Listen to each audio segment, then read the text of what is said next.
Hello, my name is Raina M. Santos, and I'm a visual arts teaching artist and a creative aging trainer for Lifetime Arts. Creative aging programs are generally a new kind of programming for older adults, so you cannot underestimate your recruitment efforts. It is important to have thoughtful strategies about how you will attract older adults to your creative aging program. We first want to share some market research that McPhail's Center for Music conducted for their Music for Life program. They conducted focus groups for older adults to better understand older adult learners and what they hoped to gain from a creative aging course. One thing that was discovered is that older adults have very specific goals for participating in learning, and they will only decide to participate if those goals and outcomes can be met. For older adults, McPhail found that they wanted time for themselves and they wanted to gain new skills. And when looking for a quality program to take, they wanted to be with people like themselves in a warm and engaging environment and a course that was tailored for them. So, within your communication, try to address these priorities directly through your messaging. When crafting your messaging, you should hit all these points. Programs designed for ages 55 and older. You will learn these specific skills, and when the course is complete, you will leave with this. Being clear with the dates, times, and location of the program is good practice no matter what, but also can signal that these programs are specifically for older adults. For example, scheduling during hours when older adults, retired people, can attend. Try to address why they should attend. Revisit an old hobby or learn something new. Make new friends. You can also talk up the expertise of the teaching artist or the prestige of your organization. Learn with a master in a unique setting, which are both very powerful and rich things to be able to offer. It's good to also think about what might come up as a barrier for your older adults to participate. We find that terms like open to all and beginners welcome are helpful in establishing that anyone can join the class, regardless of experience. Spell out that no experience is necessary in your messaging and marketing. Key aspects of the course description are to keep it clear and brief, with a focus on skill development and course goals. Focus on what the participants will be doing and learning, not what the instructor or the course will do. Here's a program description. Descriptions will vary depending on discipline. However, when writing the description, consider the following. The description should run from 30 words to 120 words in length, not too short, not too long. The teaching artist biography or qualifications should not be mixed with the course description. This will come elsewhere. Do not use abbreviations or art speak unless everyone knows what they stand for. Write in complete sentences. Focus on course content or the learner, not the course itself or the teacher. Emphasize the benefits to the learner coming from either the result of attending the course or from the value of the subject matter. In general, the first 1 or 2 sentences should be engaging. Make them want to read more. The following 2 to 5 sentences should be a summary of the scope and content of the course. Do not start with, "This course," "You will learn," "Jane will teach," etc. Engage them. Include information participants will need to have before class begins. Sometimes, supplies may be a concern. What will they need to participate? Be sure to articulate that in your description as well. You can speak to your teaching artist to help find some images to promote your programs. Here are some tips.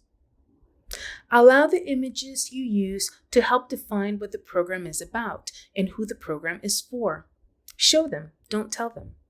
The large image on the left illustrates active engagement and people connecting with each other in the art making process, in this case, watercolor painting. In addition, a good way to reach out to the diverse groups in your community is to use images that reflect your community, including a diverse age group. And consider work by artists from prior classes that show both beginning and advanced work, or images of participants learning in the discipline. The two images on the left is a portrait by teaching artist Josh Millis. This image was featured on the recruitment flyer for a creative aging program led by Josh in NYPL. It gave some indication of what the participants will be learning regarding art form, materials, and subject matter. The image on the right, besides obviously being out of focus, is a rather static shot. These people could be doing anything, like picking up their bowling trophies. The inset clip art reinforces stereotypes of the little old grandmother painting as cutesy. Neither of these images on the right would be inviting to most active older adults who want to engage in lifelong learning in the arts. Universal design is good for everyone. Keep headline text large and use body copy sparingly. Use eye-catching, clean, and modern graphics like large photographs. Flyers have proven to be a very popular means of marketing. On the left is an example of a flyer that utilizes some of those best practices and tips we discussed. It has large titles, captivating images which illustrate the art form, an intriguing course title and description, expectations listed including clear dates and times and number of workshop sessions, skills to be learned. The description also appeals to both absolute beginners and people with expertise in the art form, a registration process, institutional credit line, and logos. On the right is a not so good example. Tiny titles, there is no description and therefore no expectations about the program, no registration procedures, no credit line, skewed logos. Use all your tools to advertise. If older adults themselves are not using email or online networks, although many are, their children may be looking for stimulating learning opportunities for their older parents. Often, older adults discover creative aging classes because their children or family members have found the opportunity for them first. Think about how best to use these modes in concert. Perhaps, first you send a paper flyer, follow up with an email, and then do phone calls to those you know may need an additional push. It is important to think beyond just senior centers or senior living communities to recruit older adult students. Older adults are everywhere. Here's an example of a librarian who went beyond the usual audiences. Margaret, a senior librarian at St. George Library Center in Staten Island, told us, "I took the flyers to local area businesses, Staten Island Borough Hall, the Staten Island Museum of Arts and Sciences, the jury duty waiting area, the Staten Island LGBTQ Center, and the Everything Goes Book Cafe and Clothing Store." In addition, Margaret also marketed the program at Jewish community centers, YMCAs, Interagency Council for Aging, friendship clubs like the local Gowanus Club, caregivers support groups. Think about some of the organizations in your community that you could partner with to recruit for your creative aging classes. Additionally, think about creating more engaging events to recruit new students.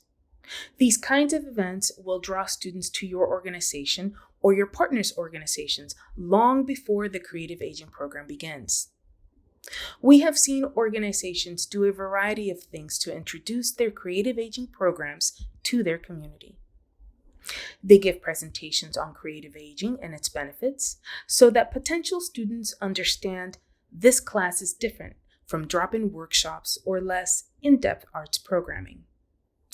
They highlight the expertise of the teaching artist by setting up a teaching artist talk, or offer a short open-to-all demo class to whet appetites.